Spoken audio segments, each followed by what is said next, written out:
The makers of Camel cigarettes present Dick Powell as Richard Diamond, private detective.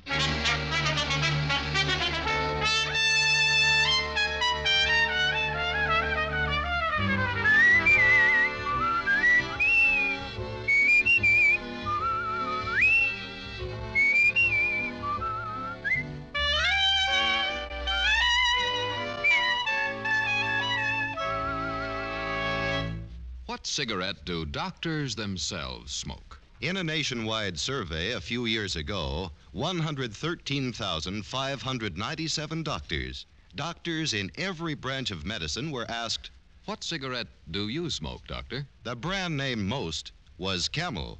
Again and again, in repeated surveys, the same preference was shown. Yes, these surveys show that more doctors smoke Camels than any other cigarette.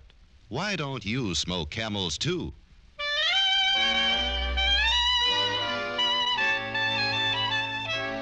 Now we bring you another transcribed adventure with Richard Diamond, private detective, starring Dick Powell.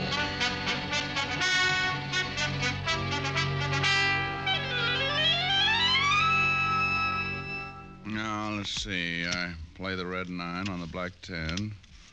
Move the 8 of spades off this pile and put it over here. That gives me another king. Now, where's the 3 clubs? I'll sneak a look under here. No, ain't there. Hello? Now, I'll be with you in a minute. Now, where do you suppose that 3 o'clock? Oh, well. Diamond Detective Agency. Anyone for Pinochle? Gregg, don't tell me you're still at it. You told me an hour ago you'd quit as soon as you'd won one game. Won one game? That's nice and confusing, isn't it? Helen, baby, I wouldn't admit this to anyone but you, but I haven't even come close. I was afraid of that. Have you tried stacking the deck? Helen, that's cheating. I know, but have you tried it? Well, just once. But only in self-defense, and even that didn't help. I still lost. Well, then I'm afraid you're hopeless. Why not give it up and come over here? We could play some gin. Oh, no. I owe you 1,369 toothpicks now. At that rate, I'll have to buy a lumber camp. You there on the telephone. Me? Yeah, you the boss? Well, no, not exactly. I'm just the owner. That's good enough. If that's somebody wanting to hire you, tell him to call back. Gregg, is that man ordering you around? He's trying. You hear me? I said tell him to call back. Now, just a minute. That's right, killer. Stand up to him. We don't have to take no guff. Well, honey, I wish you were here so we could get a look at the size of You it. gonna hang up or not? Yes, sir. Yes, sir. Richard Diamond, did you say yes, sir? Yes, sir. I mean, yes, ma'am. I mean, bye. Bye, Helen, dear. Okay. You said you were the owner of this outfit? That means your name's Diamond? Yes, sir. My name's Ed Barton, Diamond. Don't bother shaking hands, because I got a hunch you ain't gonna go for the deal I'm laying down. That way there won't be any hard feelings. Reason I say that is because I've already been to 3 or 4 of you guys, and they didn't go for it. For my money, you're all a bunch of lilies. Well, look, Mr. Barton, you Now, don't get me wrong. That ain't saying you're like the rest of them. Truth of the matter is, I hope you ain't. The deal I got to offer takes a guy with a little backbone. Well, suppose you tell me what the deal is before you get too involved with my sacroiliac. You've heard of the Barton Metal Works? Well, that's me. I'm the boss. Started out 15 years ago with a forge and an anvil. Today, I got over 40 men working for me, turning out some pretty big jobs. Contracts a lot of these guys around town would give their eye teeth for. If it's made of metal, Barton will make it. That's my motto. Well, that's as good as some of mine. Go ahead. Diamond, it took me a long time to get this thing going the way I want it. And now, somebody's trying to mess it up for me. Trouble is, I don't know how much longer I can hold out. Loyalty is one thing, and staying with the sinking ship is something else again. Very well said, Mr. Barton. Now, would you like to tell me what it means? 4 men quit on me yesterday, Diamond. 6 the day before, and no telling how many today. Word's getting around that the plant is jinxed. Must be a pretty good reason for it, Mr. Barton. Men don't give up their living over a superstition. Of course there's a reason for it. Why do you think I'm here? You tell me. Because I've had 2 accidents down at the plant in the past 4 weeks. 2 men killed in less than a month. That's a lot of accidents, Diamond. Yeah, does seem to be stretching things a little. So now, just because of that, the whole plant's supposed to be bad luck. Diamond, my production's beginning to slack off. Mm-hmm. Well, just how accidental were these accidents? Craziest things you ever heard of. Mike O'Brien tripped and fell over a steel rod. Larry Martin got in the way of the big hammer. Just one fool thing after another. Somebody's out to do me dirt, Diamond, and they're trying to get at me through the plant. Yeah, but why, Mr. Barton? How do I know why? They just are, that's all. Don't ask me if I got any enemies. I probably got more enemies than any man on the face of the earth. People just don't like me. Can't understand that. Soft-spoken fellow like you. So, the idea is you want to hire me to go down there and see who's out to get you, huh? That's right. Got a job already picked out for you down at the plant. You mean I have to work, too? Certainly. You don't think I'm going to pay you just to run around asking a lot of fool questions, do you? No, I guess you wouldn't, Mr. Barton. Well, how about it? You going to back down, too? Mr. Barton, thanks to you, my girl already thinks I'm a coward. Looks like there's only one way to change your mind. Big Ed Barton came as close to a grin as he probably ever would, dumped a tidy retainer on my desk, and stuck out his hand. Coward that I am, I took off my ring and lost 5 fingers somewhere inside of his calloused palm. The bargain being sealed, Big Ed then drove me down to the plant. Miller, this here's Richard Diamond. Private eye I told you I was getting. All right. Get him some clothes and put him on it right away. This is Steve Miller, Diamond, my foreman. Yeah. And this guy gets 100 a day, Steve. See that he earns it. I don't mind Big Ed, Mr. Diamond. He means well, but if it isn't made of metal, he doesn't understand it. Yeah, I wonder how he'd react to a Geiger counter. Which way is the locker room, Mr. Miller? Down this way, Diamond. Oh, and just call me Steve. Oh, sure. A nice little place you got here. Being foreman must keep you pretty busy. Full-time job, all right. I suppose Ed told you what he wants you to do. Yep. Wait for an accident to happen to me. Yeah, that's about the size of it. Whoever's behind this will try to get rid of you right away. Oh, isn't there something else we could talk about? Income tax or the war or something pleasant like that? Sure. Oh, locker room's right in here. Good. Big Ed and I have both gone over the entire personnel looking for a possible suspect. But just about everybody down here has been with us over 5 years. With the plant, that is. Well, Big Ed seems to think he's got a lot of enemies, Steve. Oh, it's just his way, Diamond. Ed hasn't any more enemies than the next fella. Oh, here's some stuff that ought to fit you. Oh, thanks. That's quite a uniform you fellows wear. Uniform? Oh, the overalls, you mean? Oh, not so bad after you get used to them. Oh? How long you been wearing them, Steve? Oh, most of my life, I guess. I was practically born in front of a forge. My father was a blacksmith. All right. How long have you been with Big Ed? From the beginning. Since before he moved out of the old shop into the plant here. Of course, I haven't always been foreman. That's only happened in the last... Oh, hi, Fred. Come in for a smoke. Diamond, meet Fred Larson. Hey, what's the matter, Fred? I'm quitting, Steve. Quitting? That's what I said. Oh, now, wait a minute, Fred. Save your breath. My mind's made up. Oh, I see. So it's even got to you. Look, Fred. Who's he? Someone who isn't afraid to get down into the furnace room and take over Larry Martin's spot at the hammer. Diamond here knows the place isn't jinxed, don't you? Well, I... Better not answer that until you've been here a while, brother. I just about had it a couple of minutes ago myself. You? How, Fred? What happened? Raylan gave way up on number 5 catwalk. Right there where the plates are stored. What? That's what I said. If it hadn't been for that scaffolding, I'd have cashed in right then. But those railings are always given out, Fred. You know that. It's been happening for years. Yeah, but this one just came too close. I ain't stopping to pick up my check, Steve. Mail it to me. Those railings aren't indestructible, Diamond. They just wear out. Mm-hmm. What was he talking about? Plates. Oh, I'll show you when we get up there. Number 5 catwalk's right above the big hammer. Oh, all right. No, I'm all dressed. How do I look? On second thought, don't answer that.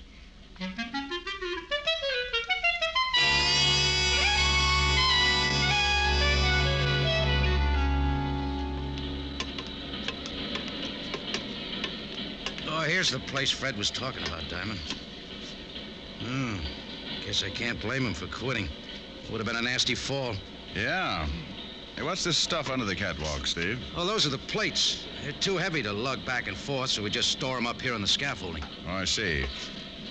You mean I'm going to work down there under these things? That's where Big Ed told me to put you, Diamond. Yeah, he's the boss. Yeah, I guess that's right. If I ever forget it, I guess he'll come around and remind me. Well, that hammer's a pretty big piece of equipment, isn't it? Sure is. But the work you'll do isn't hard. The plates come out of the furnace hot. It's your job to flatten them out. All you have to do is flip a switch on the hammer and roll the plates. Roll the plates? Well, after that climb, I may not even be able to flip the switch. Otto! Yes, Stevie? That's Otto Schmidt. He'll handle the furnace for you. Yeah, looks like he can handle the whole factory. Hello, Stevie. Is the fellow going to take Larry's place? That's right, Otto. Rick Diamond, Otto Schmidt. How, Otto? Hello. He's a new man, Otto.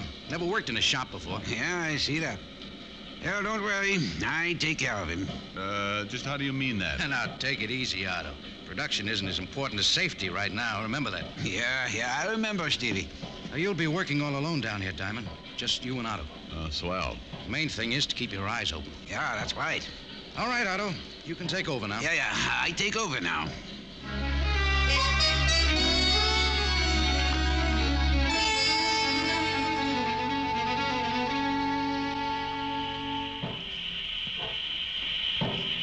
You like it, yeah?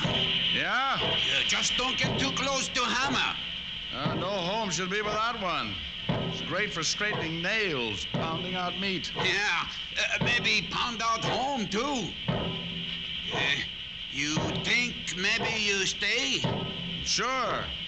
Why not, Otto? You not scared, huh? Should I be? Yeah, maybe not. What kind work you do before? Delivered telegrams. Say, you pull Otto's leg? With these gloves on, don't be silly. Hey, you better heat up this plate again. Hey, this hammer's going crazy or something. What? Look out, Diamond! Look out! Where? What? Up there! Look out for those plates! Jump! Down!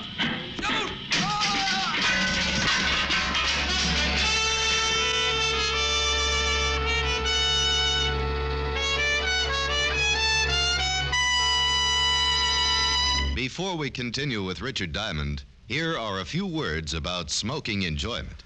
Among the many stars whose voices, whose throats are their fortunes, is Maureen O'Hara. Maureen O'Hara's cigarette must suit her taste and throat, and that's the reason camels get Maureen O'Hara's vote. Yes, Miss O'Hara tried the different brands and chose Camels.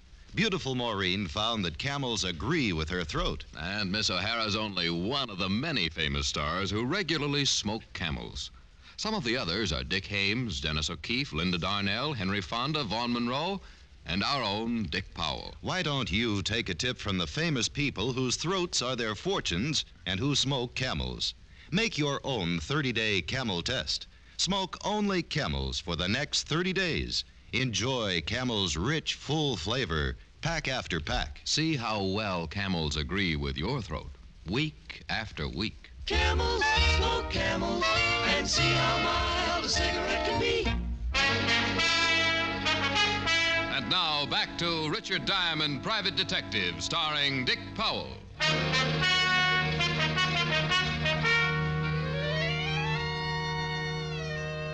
Well, Big Ed Barton had another accident on his hands.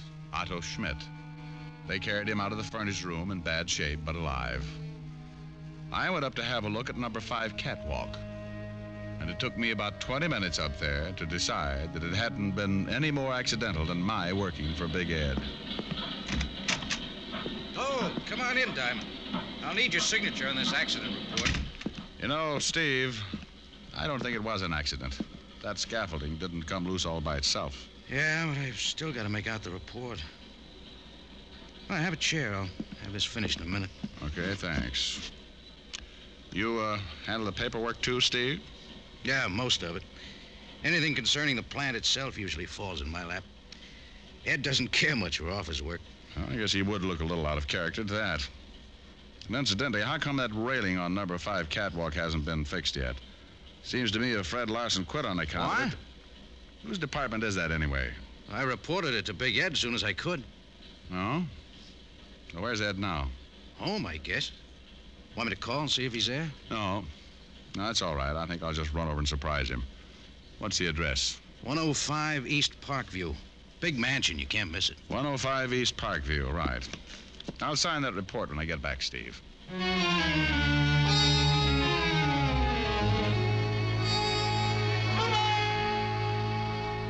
So, what if it wasn't fixed, Diamond? Those railings cost money. I told Steve not to let that plant nickel and dime me to death, and I meant it. Then you purposely let it go. Now, wait a minute. I didn't say that. But you don't have to, Barton. You got the report over an hour ago. That's plenty of time to get the work done. Who told you I got the report, Diamond? Now, what difference does it make? You're responsible for the repairs, aren't you? That's right. But don't think you're going to jump all over me, Diamond. Matter of fact, I didn't even know the railing was down until you told me just now. Anyway, I don't see what this has to do with what happened to Otto Schmidt. You don't, huh? Well, I'll tell you, Mr. Barton. Someone got up there where the railing is out and loosened the braces on that scaffolding. If the railing had been up, he wouldn't have been able to reach it. That's a lot of hogwash. I don't believe a thing. I don't expect you to believe me, Barton, but talk to Otto. He saw who was up there. I saw part of him myself just before the plates started falling. You mean Otto saw... That's right. Well, don't look at me. I told you I didn't know anything about that railing. That's your story, Mr. Barton, and you better stick to it. Where do you think you're going? I didn't say I was finished with you yet. No, and I'm not finished with you, Barton. As soon as I've had a talk with Otto, I'm going to take off these overalls and get back into my own clothes, and then you can You mean you're quitting? Walking out? That's right. Now, don't worry. I'm going to find out who's behind this, but I'm going to do it on my own. In case you haven't gotten the idea, Big Ed, I don't like working for you.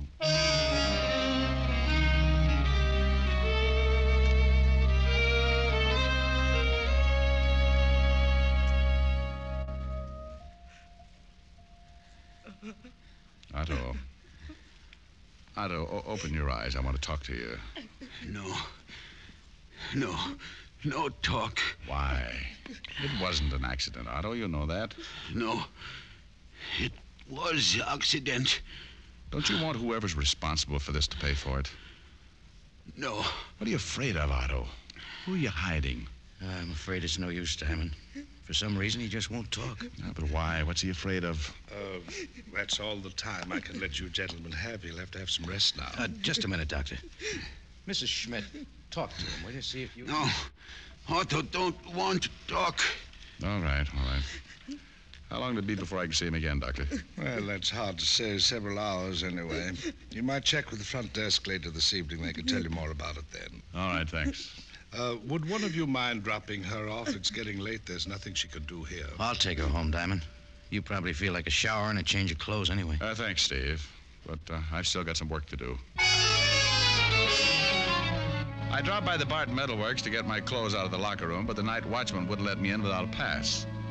Too tired to argue with him, I hopped a cab to my apartment for a change of clothes.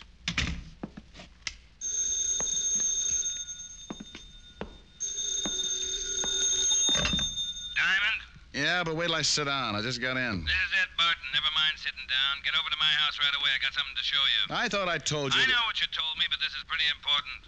All right, what is it? A note. It was in my mailbox. No stamp, no address, nothing. Just the note. A note? What does it say? Well, the fellow used up a lot of words he didn't need, but the gist of the thing is I'm supposed to close down the plant or suffer the consequences. Maybe that isn't a bad idea, Mr. Barton, if it'll stop these killings. Well, it'll be a cold day in the furnace room when I close up. Of course, I might get out from under. Work some sort of deal so I wouldn't lose any money. Yeah, you might do that.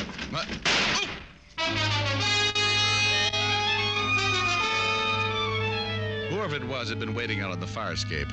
The bullet thudded into the back of my best chair, and I got on behind it, wondering which drawer I'd left my gun in this time. After a while, when nothing happened, I sneaked a look around the arm of the chair. Diamond, what's all the noise? There was no one there. What's all the noise, Diamond? And then I realized Big Ed Barton was still talking. You hear me, Diamond? Speak up. What's going on over there anyway? What do you think?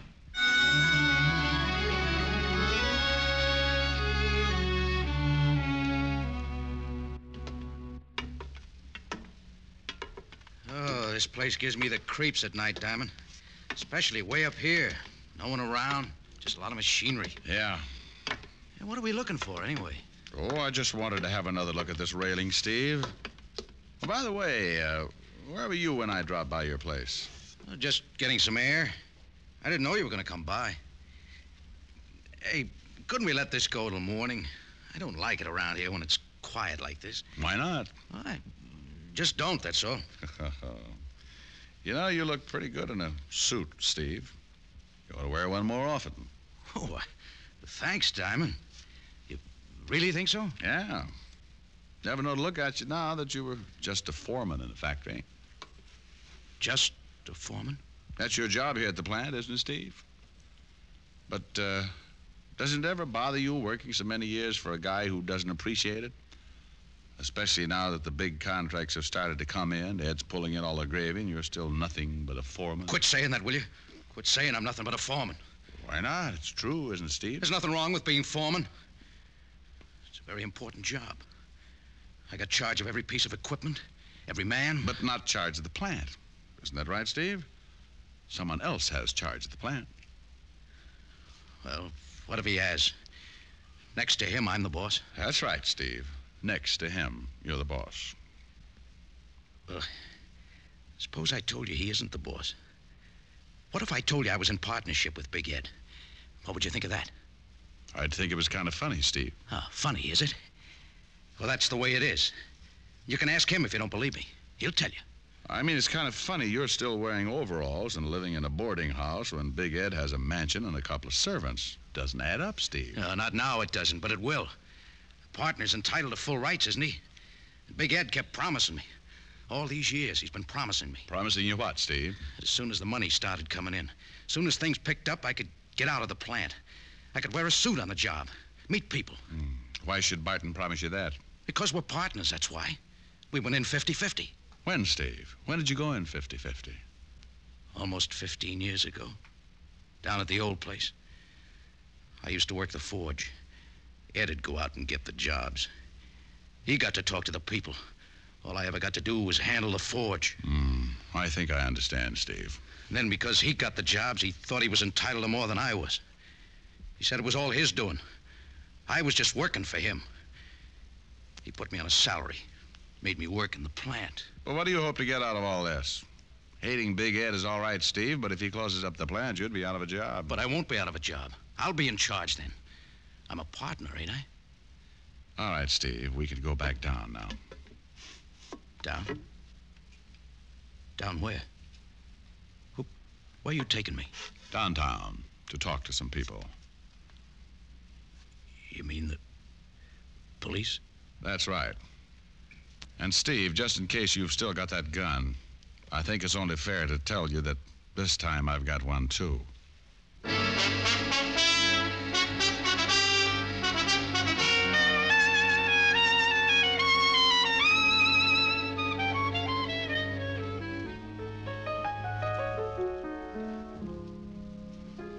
Kinda quiet tonight, Rick. Yeah, kind of quiet, Helen, honey.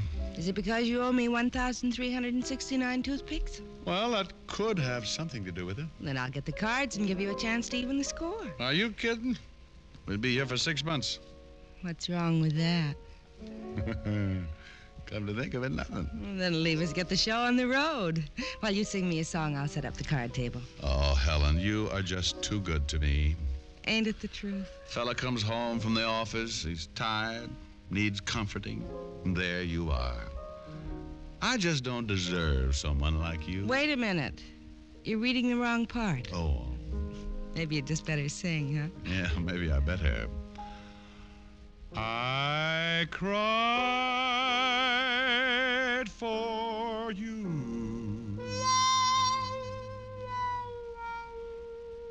Now it's your turn to cry over me. Every road has a turning. That's one thing you're learning.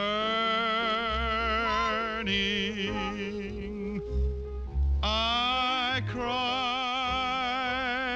for you. What a fool I used to be.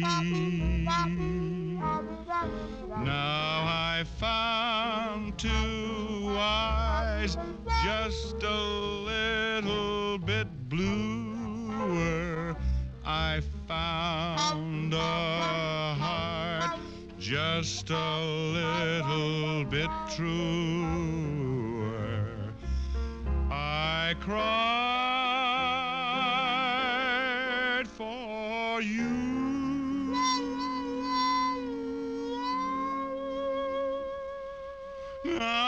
it's your turn to cry over me.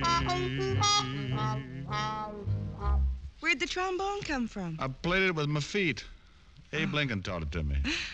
Gosh. Gosh. Gosh, and a whole lot of G's. Sometimes, Richard, you really get to me. Now, steady, girl. Richard, my fool, kiss me. Oh, well, here.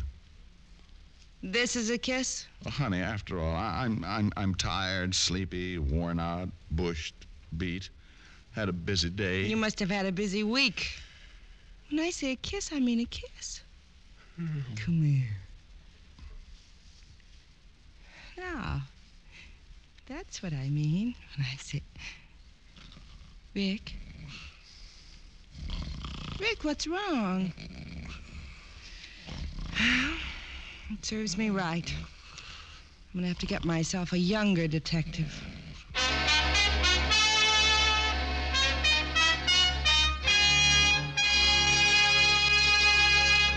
Dick Powell will return in just a moment. No other cigarette has Camel's rich, full flavor and cool mildness. That's because Camel's costly tobaccos are properly aged and expertly blended for flavor and mildness, for true smoking enjoyment. Yes, and it's one of the reasons why Camel is America's most popular cigarette, by billions of cigarettes per year. Are you smoking the cigarette that's enjoyed most in America? If not, start your own 30-day Camel test tonight. It's a sensible test of cigarette mildness, based on steady smoking. Here's all you do. Smoke only Camels for the next 30 days. You'll soon see how rich, how flavorful a cigarette can be, and you'll discover why Camel is America's most popular cigarette. How mild, how mild, how mild can a cigarette be? Make the Camel 30-day test and you'll see. Smoke Camels and see.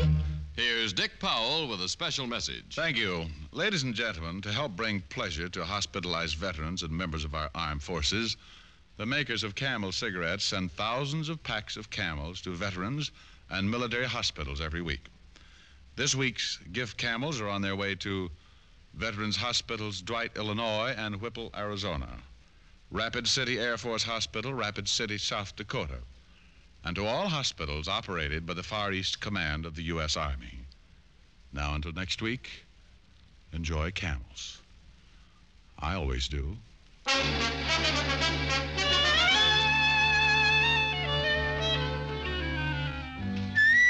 Tonight's adventure of Richard Diamond was written by Ty Cobb with music by Frank Worth. Virginia Gregg was heard as Helen Asher. Others in the cast were Raymond Burr, Jack Moyles, Jess Kirkpatrick, Joe Duvall, and Alan Reed. Richard Diamond, Private Detective, is transcribed in Hollywood by Jaime del Valle.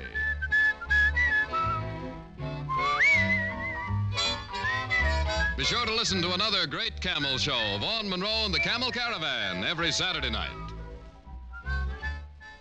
Many millions of Americans enjoy cigarettes regularly. One thing about cigarettes that many smokers may not realize is that more than half the money we pay for our smokes goes for taxes. Yes, that's right. 8 cents of the price of every pack we buy goes to the federal government, and 3 or 4 cents more in most states goes for state or city cigarette taxes. So that actually means that better than half the price you pay for cigarettes goes for tax.